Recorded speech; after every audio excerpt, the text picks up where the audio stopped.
single establishment that you go by that's pulling you in with all the shiny lights and the bimbling music and the pretty pictures, whereas behind all of those images and music lies the torture and exploitation of all of the resources of the land, of the people that go all the way across the world. And every time we go in there out of our insecurity to exchange our units of change for temporary security, we are supporting state. That's the thing. We are absolutely maintaining it, and it is such, for me, it's such a bizarre hypocrisy, because everybody I meet at festivals, at events like this and all the rest of it, they're in there saying one thing, but what they're doing is telling a totally different story. And I just invite your very careful consideration into things like that, because it is it's where it's at as far as I'm concerned. This is where the real arena of challenge before us lies. So where do we go from here? What do we do? Storm that place, is that what you think? No, obviously not. Obviously not. Obviously not. Oh, I told you he was an agent. Is he here to stir us up? Oh dear. Keep control of your emotions, everybody. Keep control of your emotions.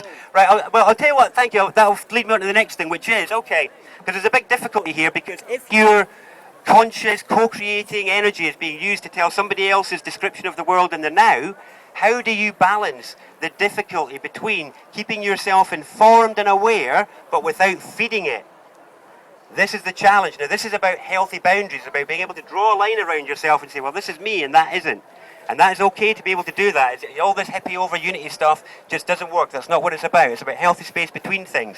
So here's a trick as to how you can maintain awareness without feeding something with your attention.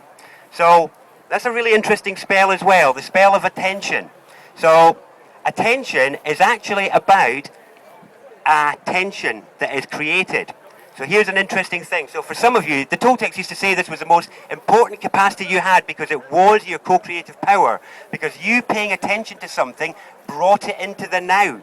It made something important out of a sea of potential unimportance. And you focusing on stuff and giving it attention makes it important. This is what Coca-Cola picked on and realized when they said all you've got to do is make somebody see your name 7 times a day and you'll be this big massive company. It's got nothing to do with the quality of the product or the merchandising or the marketing or anything like that. It's just got to do with your attention. And that's what the entrance is all about. It's about getting you to spend your amazing bringing into the now, making something alive capacity to tell somebody else's story.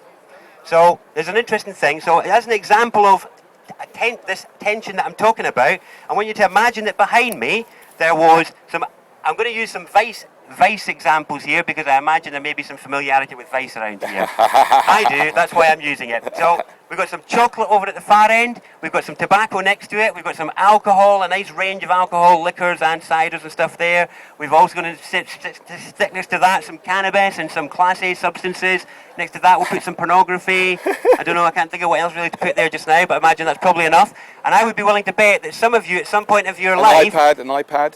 An iPad, thank you. Got to have an iPad. We're going to put the iPad and the latest iMac next to it. Yeah. There's not iMacs anymore, PowerBooks. There's PowerBooks there. PowerBooks. Shiny.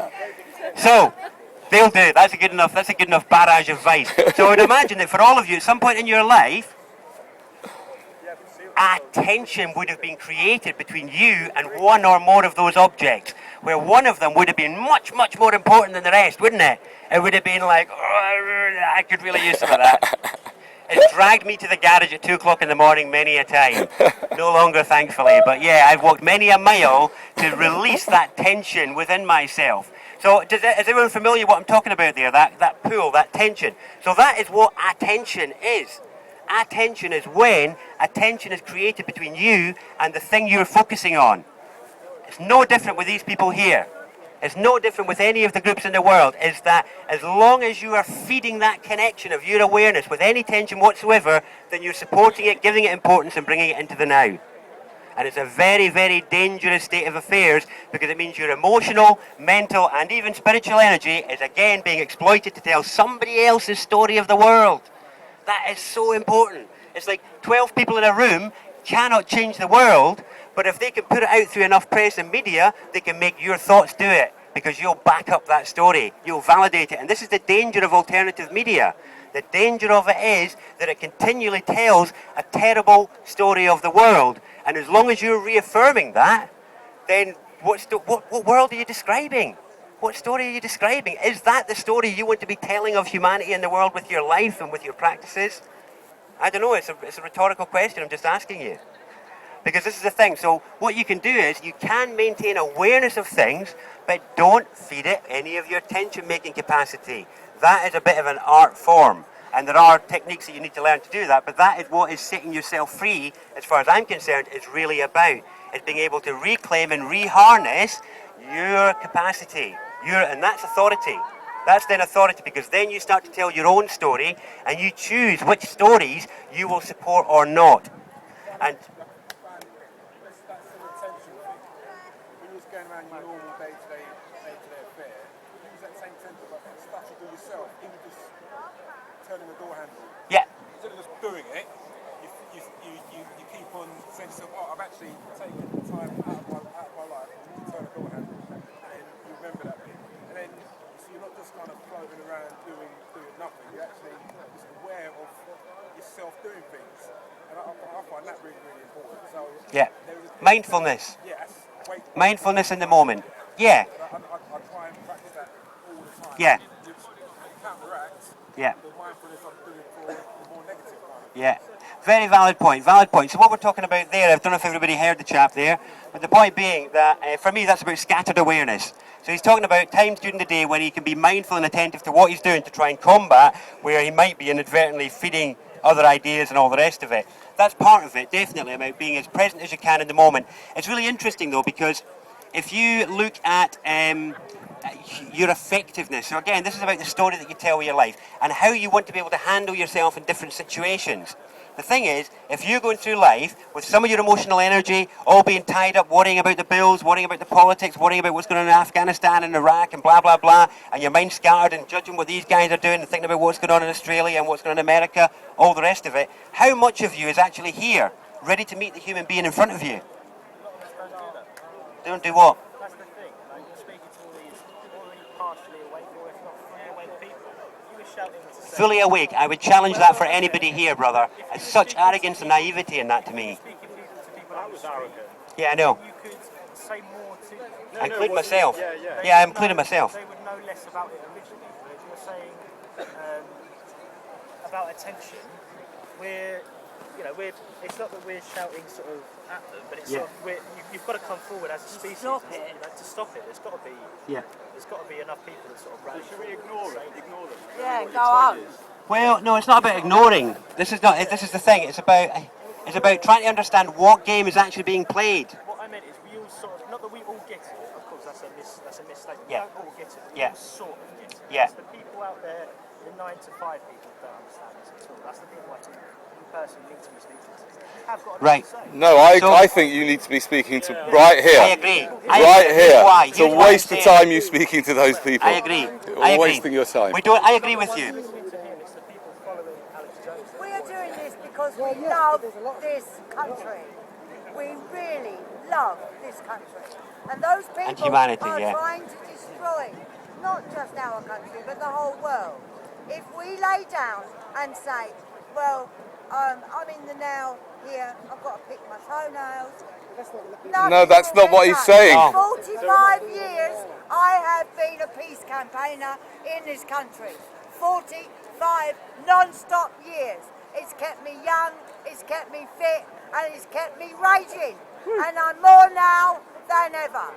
You are trying to take the steam out of my sails. Am I? Fuck off and die. Am I? I've got more steam Oi. than you know what to do. Yeah.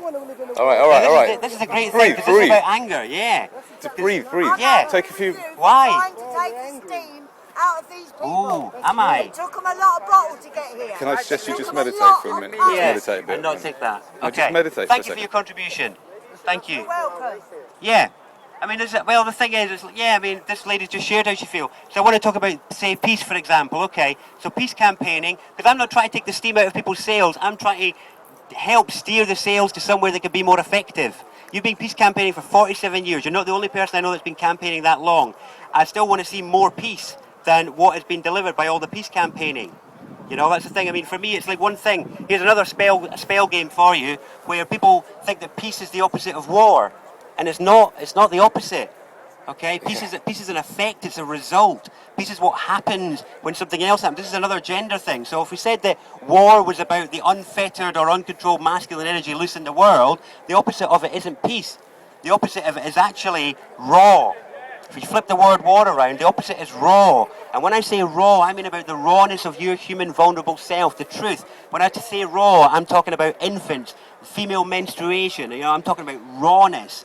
And what I'm saying when I'm talking about you drawing the line is about your raw humanity coming to the fore. And when enough people are raw, you were raw there, madam. I'd like to celebrate that aspect, that your anger was about a raw expression of where you feel and where you're coming from. That, actions based on rawness, are what will end war as far as I'm concerned. And this is where the only aspects of the peace movement that have had any effect has had nothing to do with the fact that they've been campaigning for peace. It's been to do with the fact that the people have been raw in doing so. That's my personal opinion on it. Darren? Yes. Just 5 minutes. 5 minutes. Okay. Right, so 5 minutes to go. What else could I say? I don't know. I was kind of, sorry my dear, I had to receive what you were saying there. Back to what you were saying, sir. I agree with you. It's like I'm not having a go at these people. I am trying to steer the sails to... These people already sort of, even if they're only 80% understand Yeah. or quantify or agree with what you're saying, it's those people here that know a lot of what's going on. It's the general average Joe on the street that needs to be told this. Okay. That's why I think there's no point in what you're Yeah, doing. I don't agree. I've had people say this to me for years. I've been doing these talks for like 8-9 years now, and I have to say people have always said we need more people in here. We need more people. I don't think that's true. I think what we need is for the people who have heard stuff and know stuff to actually act on it and bring it into there now. So here's an example for you. For all of you, in the last 10 years, the stuff that you have learned that's really, really important, that you really know you need to act on in your life, how much of it have you managed to bring into your daily manifestation? We're acting on it right now. We're No, that's not here. what I've asked. That's not what No. I've asked. 50%. Would 50% be true? Would 20? Yeah. Maybe 20? Yeah? Yeah, no, it's all right. I'm not having a go. I'm speaking for myself because I want to make an example of that just to finish up on. And the point I'm making with there is that we have momentary encounters with authority in moments like this for a few minutes of our life, and we want to be effective. The thing is, you are with an authority in your head 24 hours a day, 7 days a week, and even it won't listen to your highest aspirations. If you can't get the authority that you spend 24 hours a day, 7 days a week with, to listen to your highest and most heartfelt, aspirations and inspirations, how can we expect to have an authority that we spend 15 minutes with, if we even get face to face with, how can we expect that to be effective and to listen to us? I think the battle's been fought in the wrong place is my point, and I think it's more about the awakened. If you are awake, then apply. Apply what you've learned, apply it into your life, because I would guarantee that the power of your manifestation would increase exponentially within months if you managed to up that 20% to 50%. And then it'd go through the roof if you managed to get to 70%. And if you managed to implement 100% of the stuff that you knew was really important that you'd learned in the last 10 years, this would be a totally different planet in 3 months' time. Totally different. It's not about getting people, it's about getting us to listen and apply and to take it into our daily lives. Well, okay, we may agree to differ on that point, but I accept again your contribution and thank you for it. I'm going to have to wrap up and pass it on to somebody else now. I want to thank you all very much for your time and attention. Thank you. Maybe one question or point. I think I've got to move on. Can you just tell her where people can get more information? All right, yeah, my name's Darren DOJ. I have a website that I don't update very much because I'd much rather be in what I call the living language of our human interaction. This is my media, the human media, but I do have a website, alternativeanswers.net, or you can find me on YouTube under Alternative Answers or Darren DOJ. Better to put in Darren DOJ, that's DEOJEE, because a lot of other people have filmed some of my talks. I also have an organisation that I was starting a few years ago called the People's Public Trust, which I'll maybe speak about later on, which is much more about direct action in relation to public servants and people like this, how we can actually make them accountable for breaking the trust that we placed in them to have our well-being as their priority. Thank you very much.